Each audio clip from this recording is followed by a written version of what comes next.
Right, well, I'm 2 minutes over, so I will make a start immediately. Right, good afternoon, everyone, and welcome to our writing using Just2easy for Key Stage 2 webinar. So this is the second in our advanced series of webinars. My name's Nikki Kimball. I'm one of the educational consultants from Just2easy. Now, I have two very capable consultants with me. I also have Danny, who is actually our MD. So I have to mind how I'm performing, and Mary, our Northern Irish consultant, in the background, able to take any questions should you need to ask them. So in terms of today's housekeeping, it is a 60-minute session, or slightly under after all those technical difficulties. So I will be finishing at 4:30. You can ask questions via the chat. As I said, we've got consultants in the background ready to take those questions should you have any. I'm also going to host a Q&A session at the end of the training. So if you do want to put me on the spot, you're more than welcome. We are recording this session, and this session will be hosted on YouTube within the webinars playlist. So you can refer back to this, or you can recommend it to colleagues who can watch that on demand. Now, in terms of the content for today's session, we're going to have a look at why you should be using digital tools to support writing skills in school. And we're going to pay particular attention to which Just2easy tools you can use to support writing in your classroom.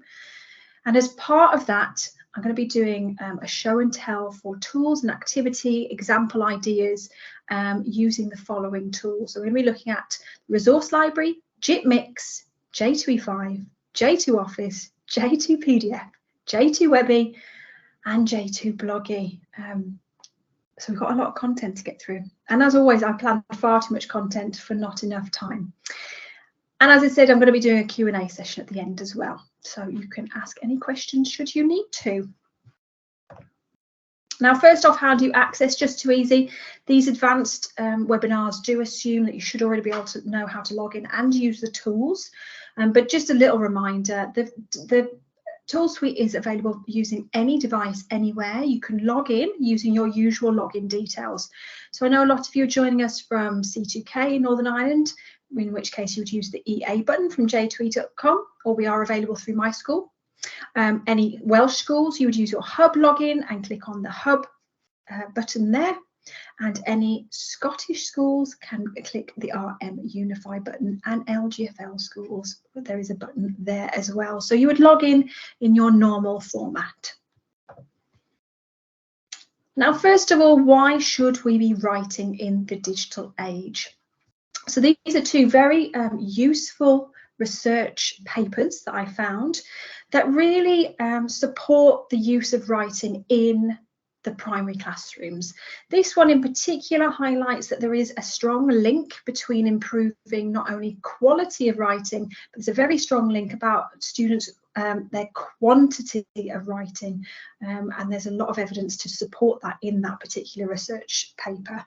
And it really highlights that literacy is evolving beyond just reading and writing, and that actually students should be developing their digital literacy skills, using technology for things like writing informal emails, using instant messaging, deriving meaning from lots of different media sources, and that is the literacy that we're teaching in schools is actually changing.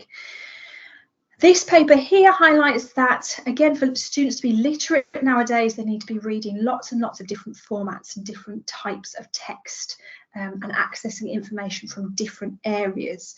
So they're well worth a look if you can find them. So the impact of technology on students' writing performances, and also this one, the effects of digital writing instruction with tablets in primary schools.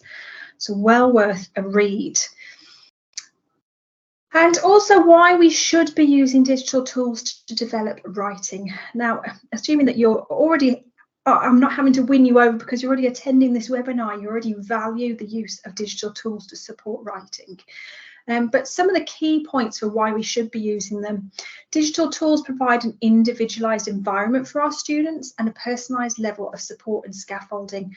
Now, Just2easy supports this really well. We have lots and lots of scaffolding and accessibility tools such as text-to-speech, word lists, speech-to-text, and these can be switched on and off for certain students, so you can share word lists with certain students that need that scaffolding.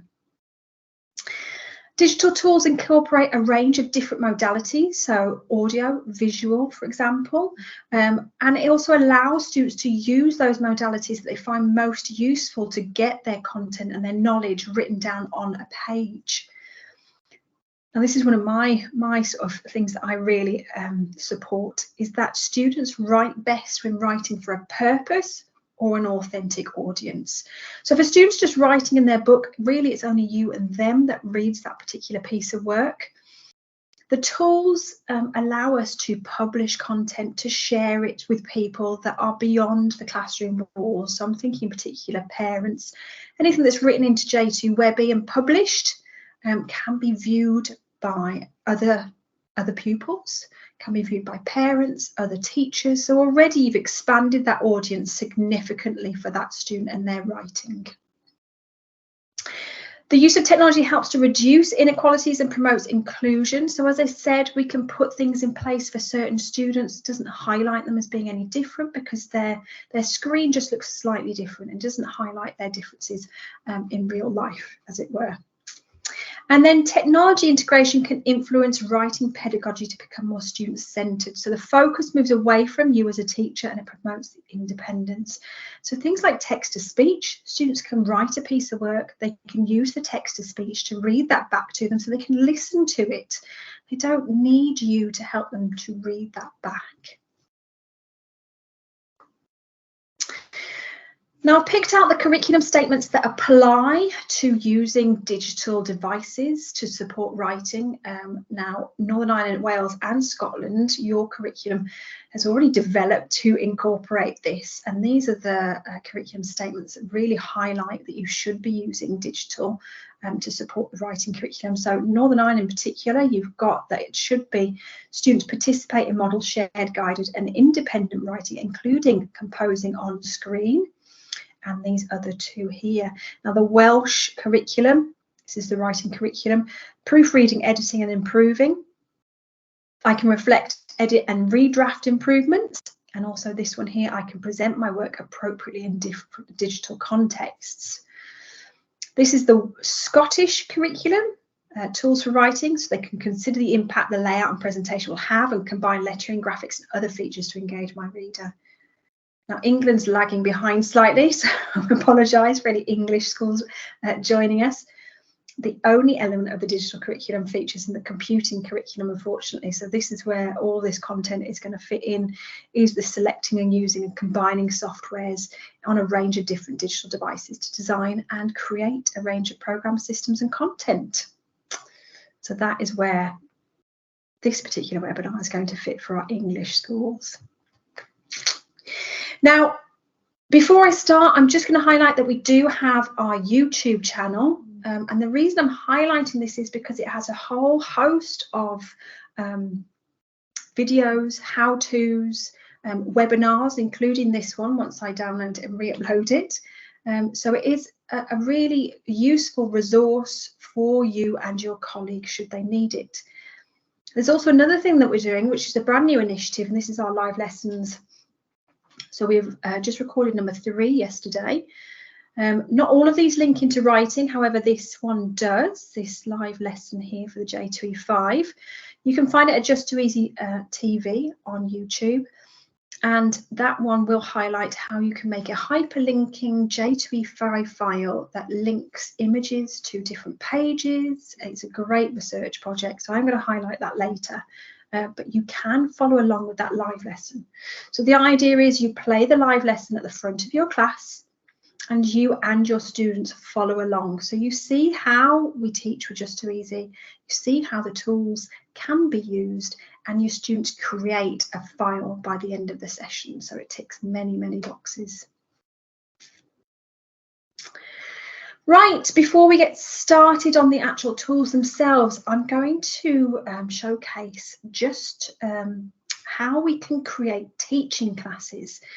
Now, this is important because quite often as they go further at the school, it's especially important. You're going to get students that have got a range of different abilities.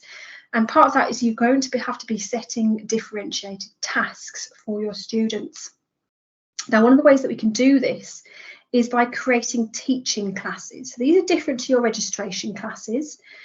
So because many of you will be from a managed service such as C2K, Hub or Glow, you will already have your content and your pupils preloaded into registration classes. So these are the classes they tend to, sit in. It's your classes of 30. So it might be, class 1, class 2, class 3, class 4, or P1, P2, P3, P4. But what we can do is we can set up smaller groups within those classes. So for example, my literacy tables, I might have literacy group 1, literacy group 2, literacy group 3, and we can set up those with 1, 2, 3 pupils within those classes. So that's done through the dashboard. And we go down here to dashboard. And then we go up to the classes tab here. Now the green classes, as I said, those are your registration classes. If you're a managed service, those will be preset and you won't be able to change those. But these purple ones are my teaching classes or my smaller groups. And to create those, I'm going to press that plus button there. Now, if you are joining us from a managed service, you won't have the option here to choose. You would just have class name. So that will create your teaching class. If you're joining us from a manual school, then you would have the option of the two. And I'm just going to create my literacy group. And let's go for 2, for example. So I'm going to click OK. And that now has added that into that list. That is an alphabetical list. Clearly, I already had a literacy group 2. Let's go for literacy group 1. There we go. I'm going to click OK. So that now has added that there. Now I will be the only person within that group at the moment. So you can see there's literacy group 1. I can use this drop down menu here. I can click plus.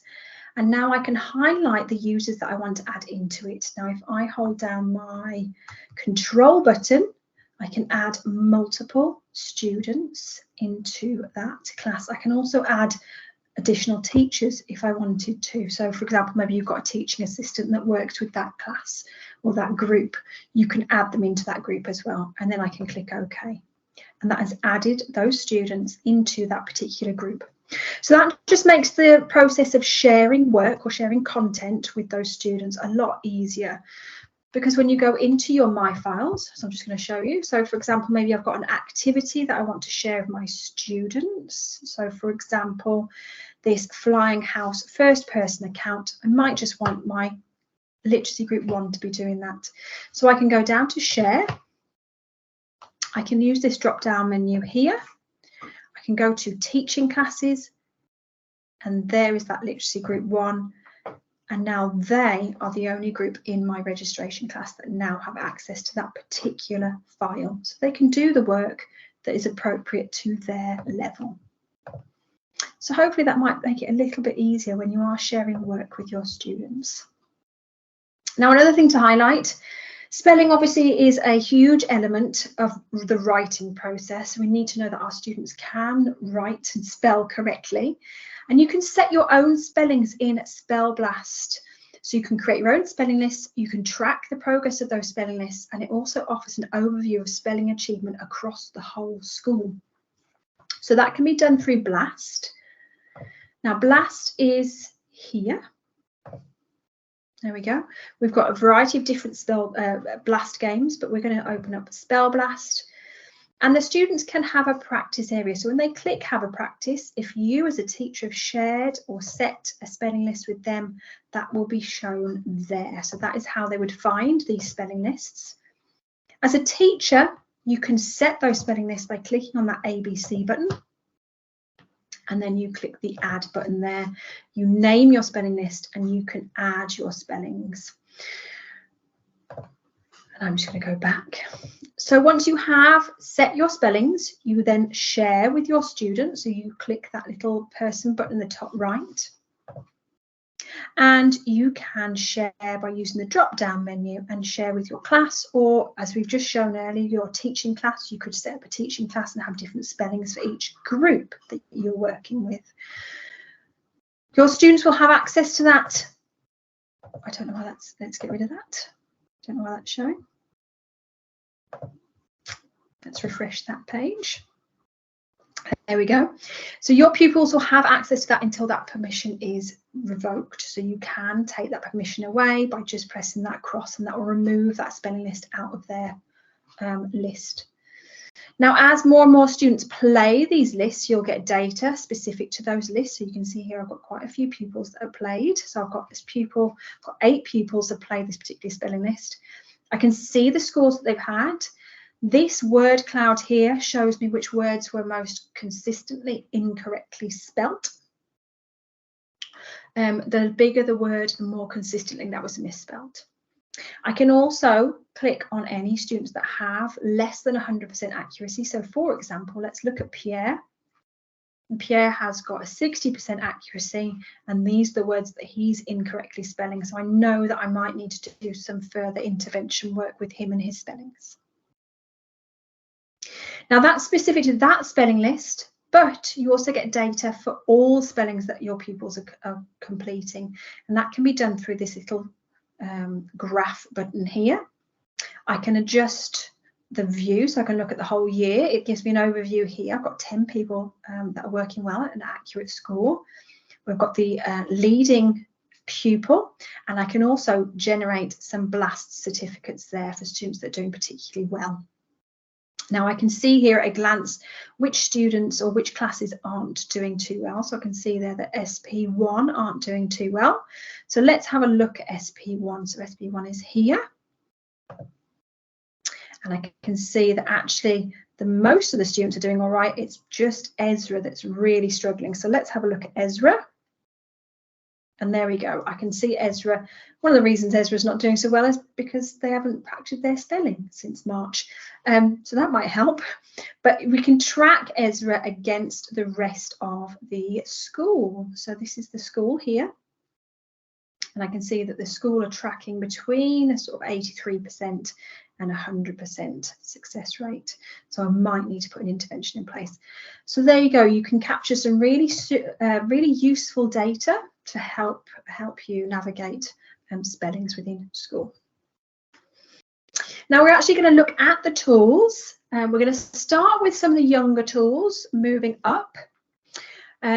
So a lot of this is going to be kind of a show and tell of examples of activities that you can do with your students. I'm going to do them at quite a speed, but just to highlight that there are videos on YouTube looking at the last 2 things, so looking at setting up teaching classes, looking at setting your own spellings. They're all available on YouTube. So if you do want to know a little bit more about how to do those, please, that will be your first point of call. So in this first activity, I thought this was a great idea it's a great example of either students creating their own illustrations to then use in a writing document, or for you as a teacher to create pictures as a hook or an inspiration for writing. So this is an image that I've created really quickly, really easily. You might recognize the story that it's linked to. It's a little boy with a house with balloons. What could it be? And I made this in Jit Paint, and it took me all of 60 seconds. So it's a great way of inspiring your students with maybe, ideas or images that are a bit out of the ordinary as an inspiration for that creative writing. So Jit Paint is here. Here we go. It opens in Jit Write. So we're going to go to Paint, and I'm going to load in a clouds background. So you have lots of templates that you can use. Obviously, they look a little bit childish if you're working further up the school. Bear with me. So you can use those, or if we go to pictures, we can also add in any picture that's in our My File. So you could take photographs and add them into your My Files. So, photographs around school. You've also got the web search function here. So for example, we could look for clouds, and that's going to bring up a lot of photographs around clouds. And you've also got the camera option there. Now I used to do a fantastic unit of work around superheroes with my year 2s, which was brilliant because it really got them excited and motivated for their writing. And one of those was we would take a photograph, a selfie. So you've got your great photography skills there. They would take a selfie, then they would draw over the top and turn themselves into a superhero by creating a mask or, putting a cape on themselves. and then saving that and using that as an inspiration for their superhero writing. So that was a really nice activity. So just an idea. But I'm going to use one of these clouds. Here we go. Let's use this one. Let's not let me use that one. Let's use this one instead. If it comes up with an error code, that just means it hasn't passed through the copyright filter successfully. So it just means it's governed by copyright laws, unfortunately. But there we go. We've got our photograph. And then I'm going to add in my house. So this is my clip art. You've got clip art libraries here, but this works in exactly the same way as the background tool that we've just looked at. So we've got a web search function. So let's look for a house. And I'm going to include photographs for that. There we go. That one will be a nice one. I'm going to make that a bit bigger and I'm going to add that there. And then I'm going to add in those balloons. And there we go. I'm going to click those balloons and I'm going to add those to the top of my house. I'm just going to stamp them wherever we think we could tie some balloons. Let's tie some up here as well, and here. And there we go. And then I'm going to add my little boy. So I'm going to search again for child. And there we go. There's my little boy. And I'm going to make him much smaller and pop him at the door. And there we go. I've got my image ready to use for writing. Now, if I want to use this in other tools, so for example, if I want to use this in J2E5 for them to then write underneath, I have to rename. So let's house balloon. And I'm going to save that. So that will save into my files. But if I want to use it in other tools, I have to press this button here in the top right. It says save as image. That's just going to save that picture. So I can then use that in any other tool that I wanted to. So just to give you an idea. Oh, I thought I'd linked it, but clearly I haven't. Here we go. So this is the house in the sky. So this is J2E5 file. So I have added that in from here, added my picture. You can see there's the picture that I've just created. So I can drag that in just to show you. So there it is. And then all I did was add a couple of boxes underneath with some text in, and my students can then write in those boxes. So there we go, a nice little activity for you to do. And here we go. So another idea for this, creating imagery, is to incorporate it into cartoons. I don't know if you're doing any sort of comic book writing. Again, another great activity to encourage those reluctant writers that sometimes are boys, not to stereotype or anything, but it can be a good motivator, especially for your boy writers. And this actually is a template that is available within the library. So this is our library. It's full of pre-made content, and you can see there I've got a comic book template. This is written in J2E5, so you can create those images in JIT. So just to give you an example, we can drag that image that we just created. I can resize that and add that onto my comic. I can also crop those images as well. So if they don't quite fit, I can crop them and add them in there. Now you've got shapes as well. You could add in different shapes for the POW or the different squares. And there you go. You've got a comic book straight away. So that is available within the resource library. So make your own comic books, and we've got an example for your students to have a look at prior to writing. So that's just an activity idea for you.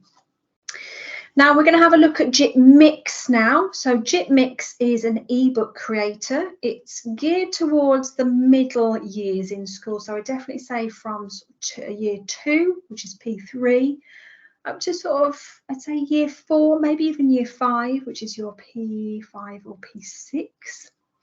And it's a great way of incorporating the JIT tools that you may well be already using, but you can add multiple pages using different tools. So just to give you an idea, these are 2 ebooks that I have created. There we go. So this is our trip to the chocolate factory.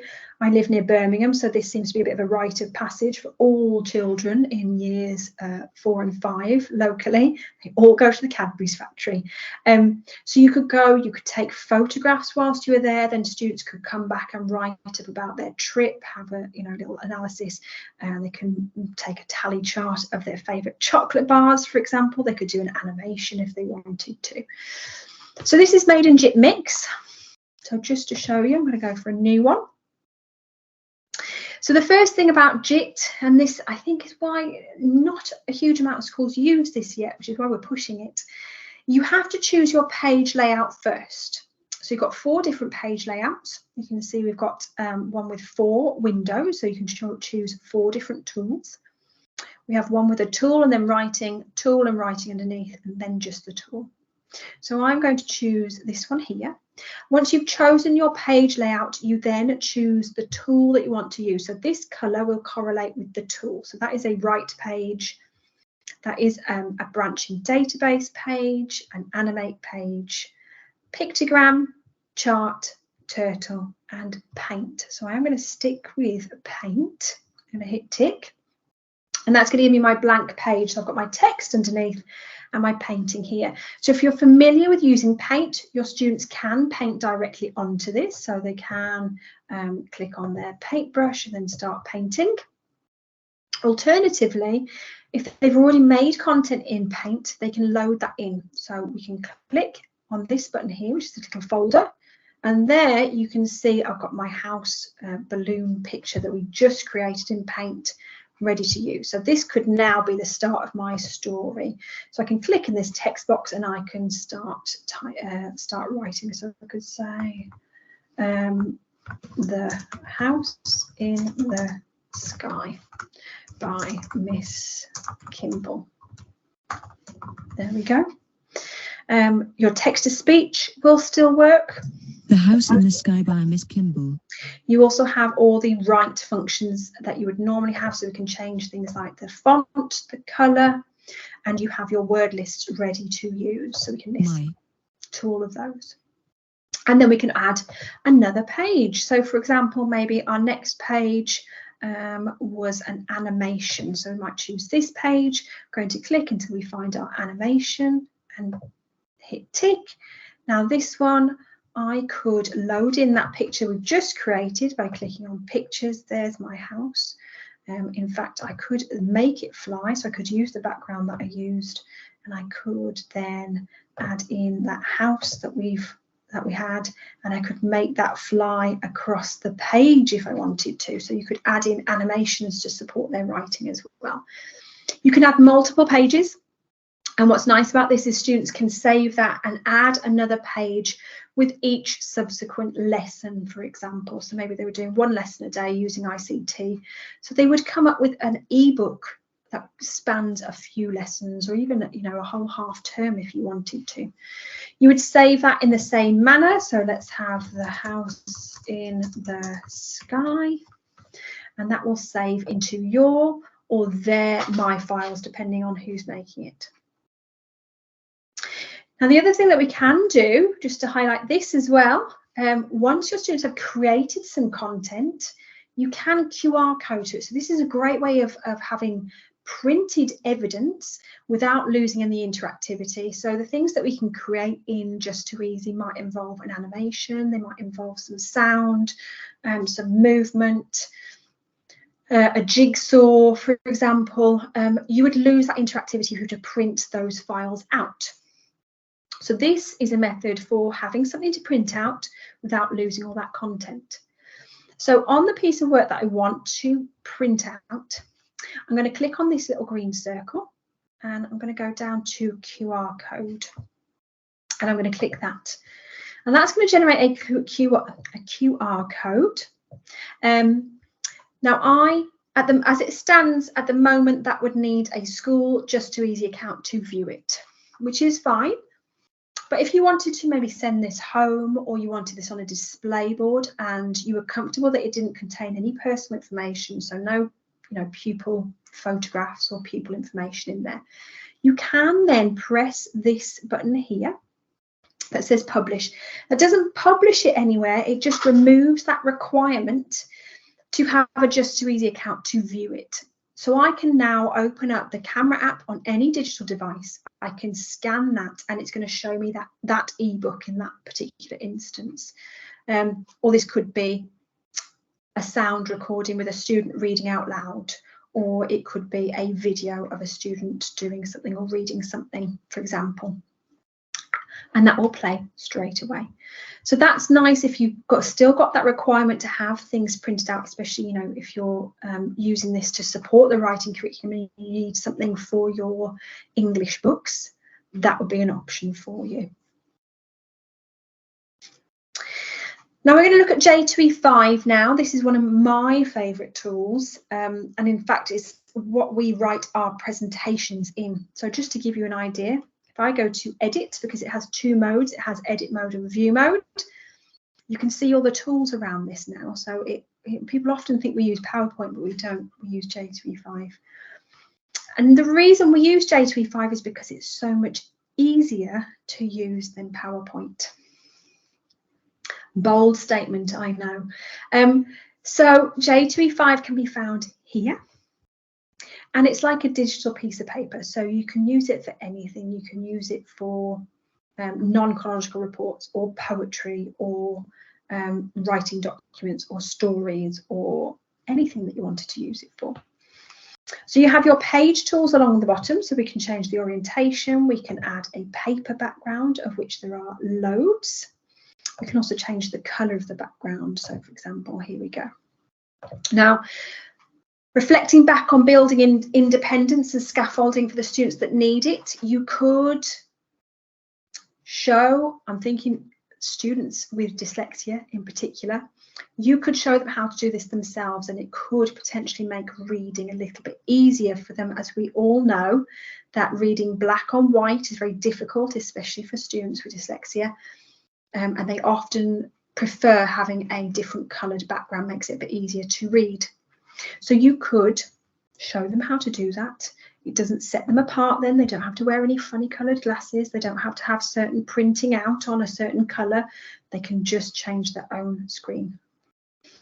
So J2E5, we can click anywhere and we can start typing. So I'm going to stay with my rainforest theme. I can double click on that text and I can resize it. I've also got my fonts along the right hand side, and I've got a drop down menu for that. Now we've got a font called Lexend that is featured in our core fonts that are available. Now that is a font that is apparently designed specifically for people with dyslexia. It is supposed to help the reading process, so it may be something that you would like to start using with resources that you use or create in school, or for students to use that themselves. Then we can add pictures. Now that will open up into my files. So there is my picture that I've just created. You have that web search function, so we could look for rainforest. As soon as I hit enter, we've got lots of images, so we can drag these on. You can click the clip art as well. So these create some really nice pictures that we can use. They're great for things like maps or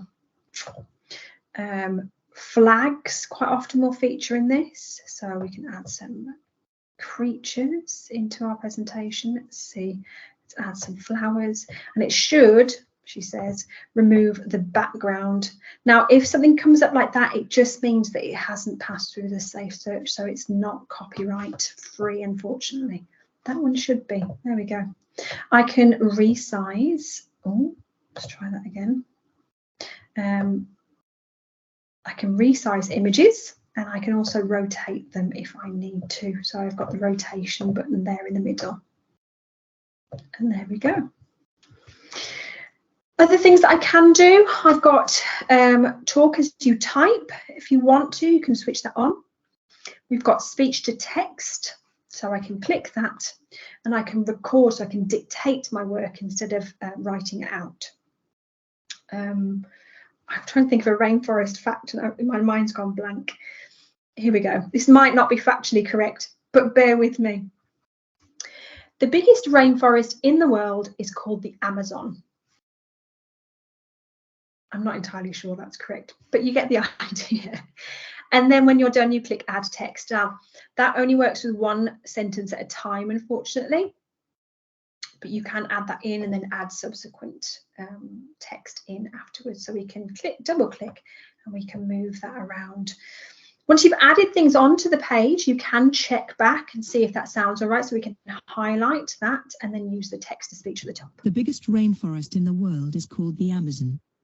Okay, so you have lots of scaffolding, lots of accessibility tools that are built in, again, that don't single your students out for needing that extra support. They can use it or dip into it as and when they feel that they need it.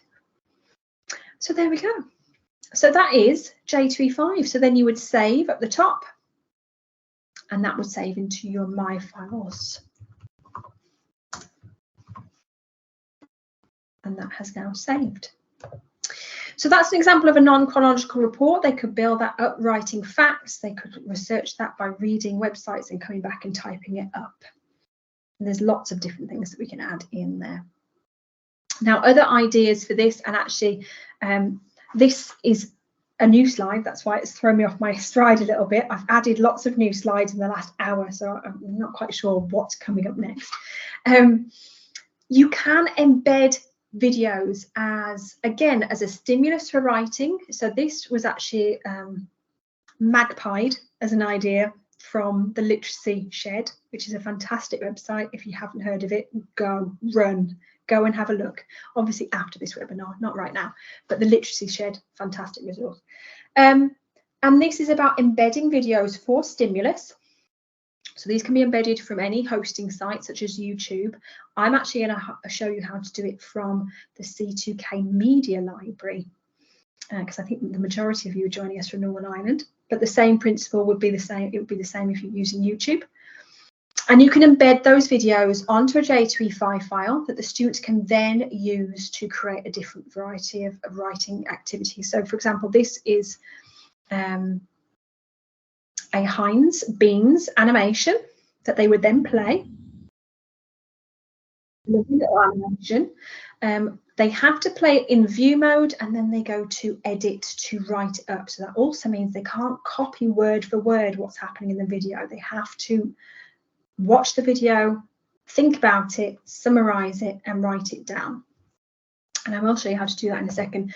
But other ideas that you could use that for are things like writing a biography, retelling the story, writing journal entries, a dialogue, advertising, lots of different things. So this is done by creating a J2E5 file, and then you open up your hosting site. So I'm going to try and go from my school. So this is a C2K site. There is the media library. And I knew it was going to do that. Let's log in quickly. There we go. Let's try again. Media library. And then I'm going to select a video that I want to use. I was going to use one on the Titanic, which now has disappeared. But let's go for emigration. I haven't actually watched this video, but it looks good. So this would save you having to take your students and share the link with them and get them to look at it and then come back to J2E5 and then start writing. You have this option here to share. When you hover over it, you can go to share by embedding. And then you're going to copy this embed code here. So we're going to right click and copy. Now, as I said, that is the same in YouTube as well. You would go to share and then copy embed code. Once you've copied that embed code, you go up here to the media library, the media tool. You go to video, sound, embed, and then you right click and paste that in there and click OK. There we go. I thought it wasn't going to work then for a second. And then you click where you want to lay that. Now, unfortunately, it has a preset size. You can't make that video any bigger or smaller, unfortunately. It's because it's embedded. That's the size it has to be, unfortunately. And there we go. And then you could write your question underneath. So summarize the video, for example. And then when they go to view, they can play that video. Or basically they can full screen it if they wanted to. And then when they're ready, they can go to edit and they can write their answer underneath. Now, obviously, you would need to share that with them first. So you would save that as an activity and then press that share button to share with your class. But that's just a little idea for an activity that you could use. Another J2E5 file. This is the one that links into our live lesson. It is a multi-page hyperlinking presentation around the solar system. So this is a very high level J2E5 file now. So we have linked. So it says click a star or a planet to find out more. So when you click on the sun, that takes you into another page where we've got lots of different images. We've added animation onto this. They've changed the background color. They've added facts. They've changed the text color. They've added infographics in there, and then also facts at the top, and then hyperlinked a button that goes backwards. So that's really quite high level. So that's your P7s really, or your year 6s, but definitely worth a think. So if you're interested in that, please have a look at the YouTube live lesson, the solar system, and that will highlight how you can do that. Creative writing. So this is again using J2E5. And this is how you can create quick and easy imagery that inspires some creative writing. So this is an example, and this is in the resource library under creative writing if you did want to use it.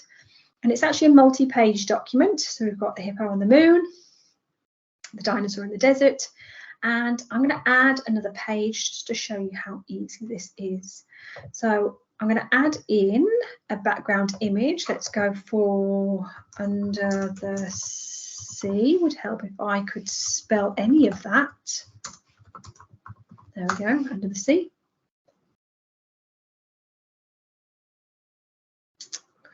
So let's pull this one in here.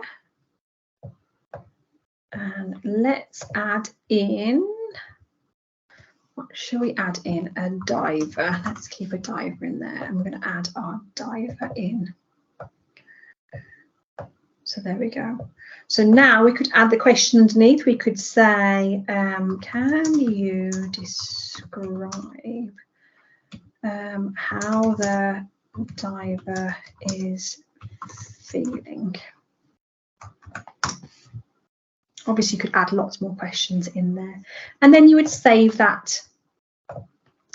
And then you could share that with your students. So that is shared with my class at the moment. Again, remember we set up that teaching class earlier, so we could set that just for that teaching class, which was literacy group 1. So now they have access to that particular activity. So I created that activity in what, 30 seconds time, 1 minute time? And that would take the students a while to then engage with that particular activity. They would open it up and they could write underneath. So that's an example of creative writing. Poetry. You either love it or you hate it.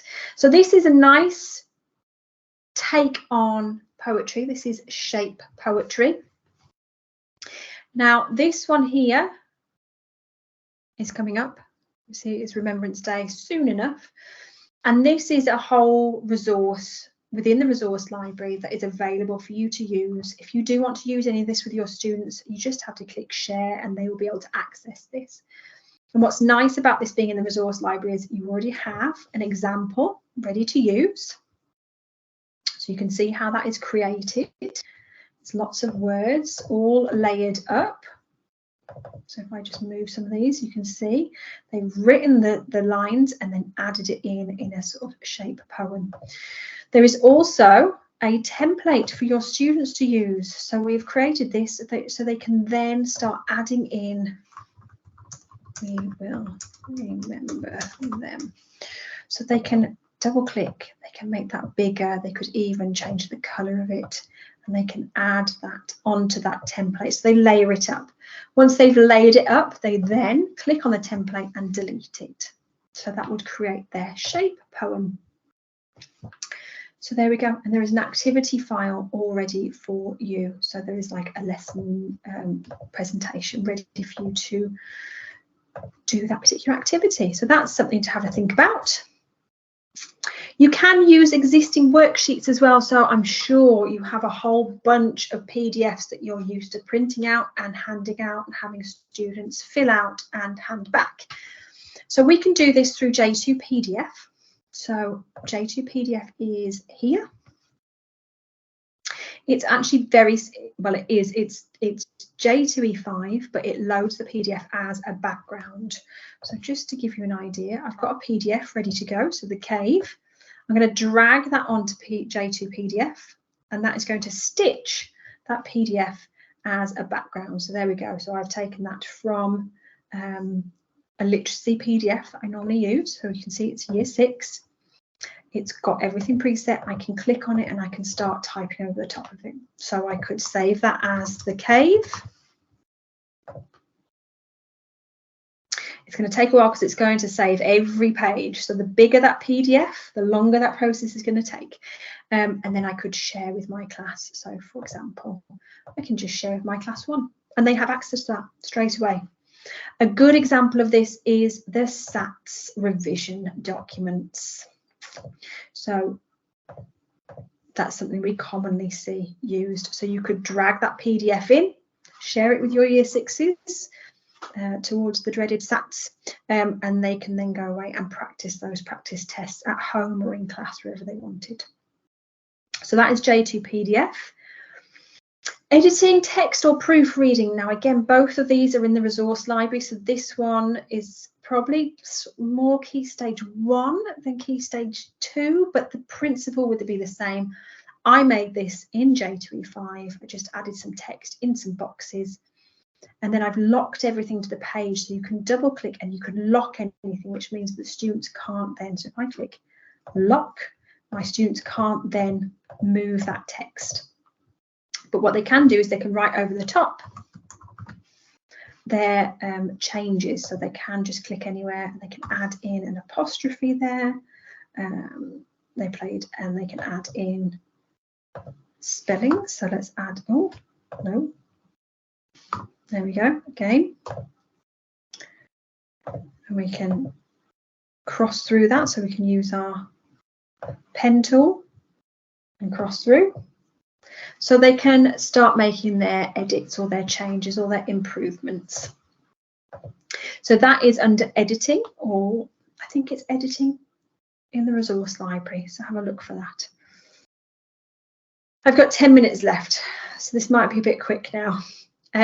Most of the rest of this now is highlighting resources that we have available for you to use in the resource library. So these are all of our SPAG resources. This one is linked to the famine topic that a lot of our Northern Irish colleagues will be doing at some point. So this is linked into adjectives. So this is a lovely piece of work using this background image and then layering these adjectives over the top.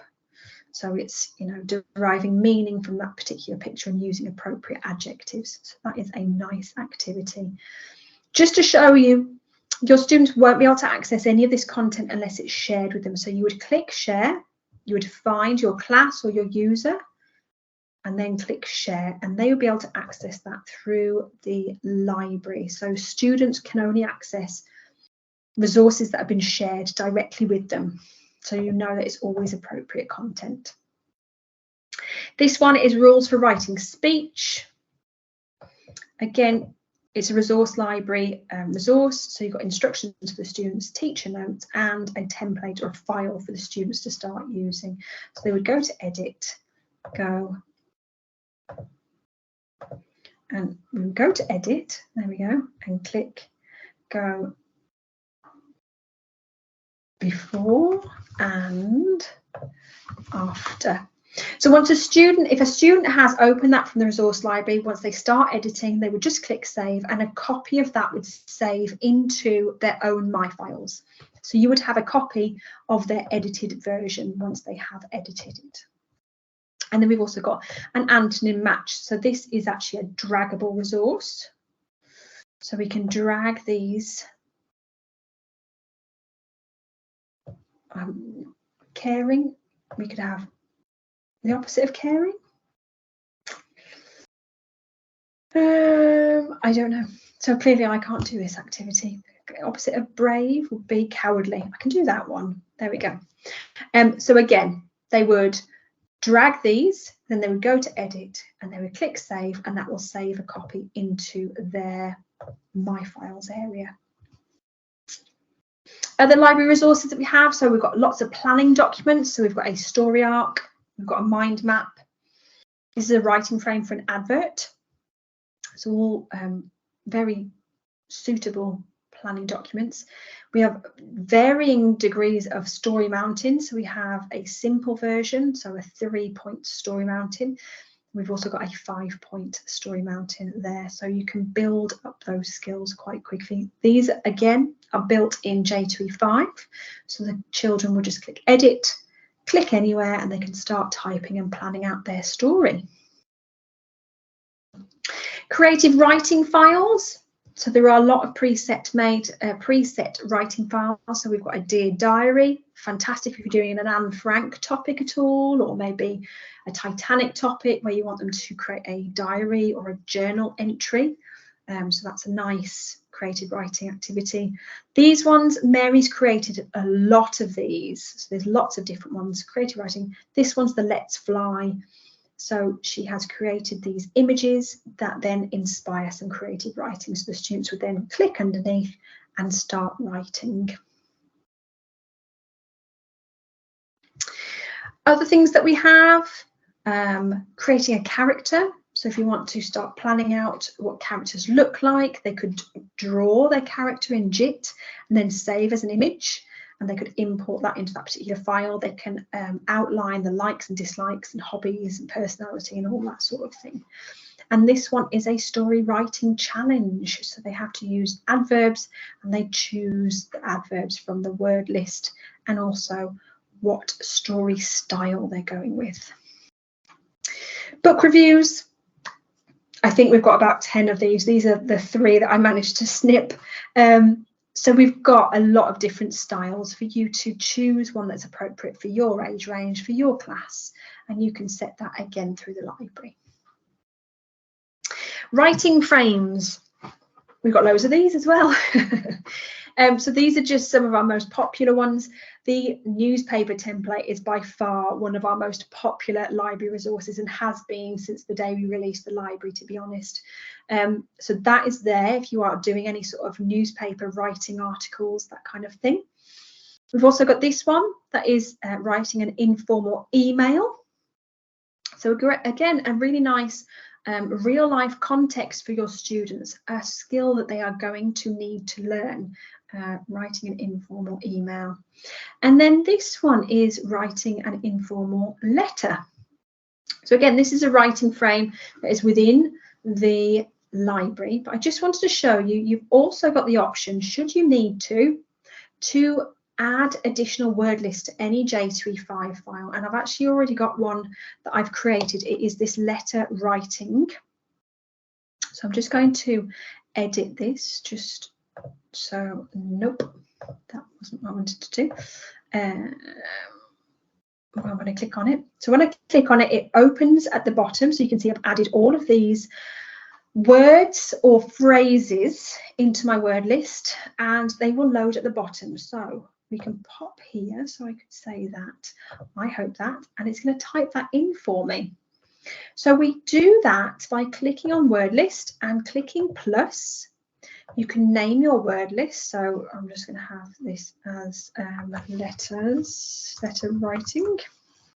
So I could say, I hope that this finds you well, which seems to be the usual. Best wishes and yours sincerely, which I haven't spelt correctly. Sincerely, and I can save that. So that's added there at the bottom. So that is how you would add a word list. If I go to edit word list, no, if I open my word lists again, for my students to be able to access it, I have to share it with them. So I have to click that little blue eye, go to share, and then I could just share. I could share with my whole class, Or again, I could just share with my teaching group that need it. So maybe this is my less able group, and I could share that with literacy group 1.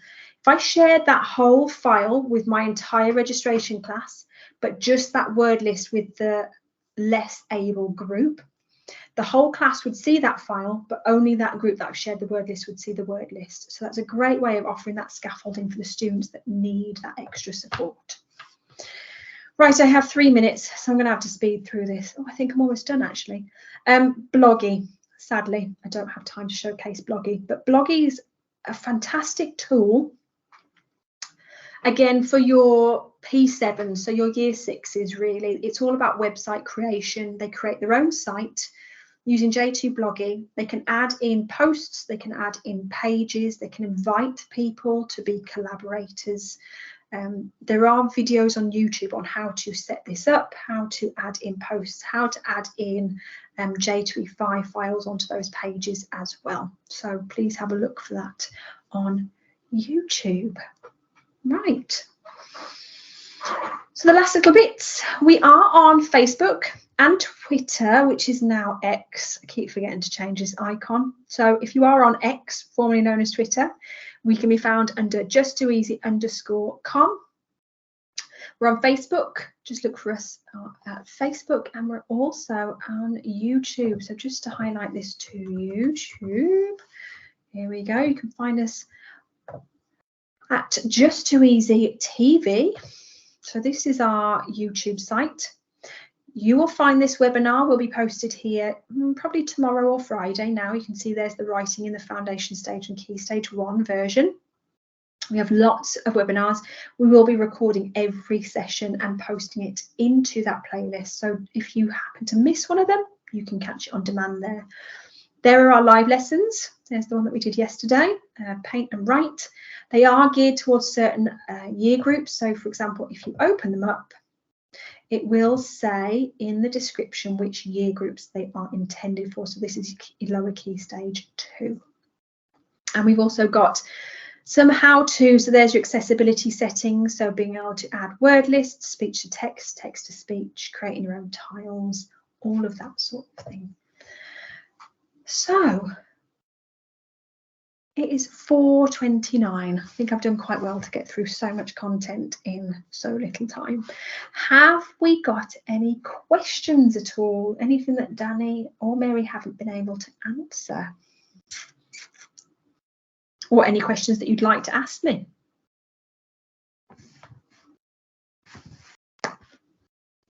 Stunned silence. No. Okay. Right, well, I am going to stop sharing. So thank you very much for attending this webinar. Oh, I do have a chat. Oh, no, that was the wrong chat. So thank you very much for joining the webinar. We hope you've enjoyed it. As I said, the recording will be put onto YouTube tomorrow or Friday. So thank you very much for joining us, and we hope to see you for another webinar soon. Thanks. Good night.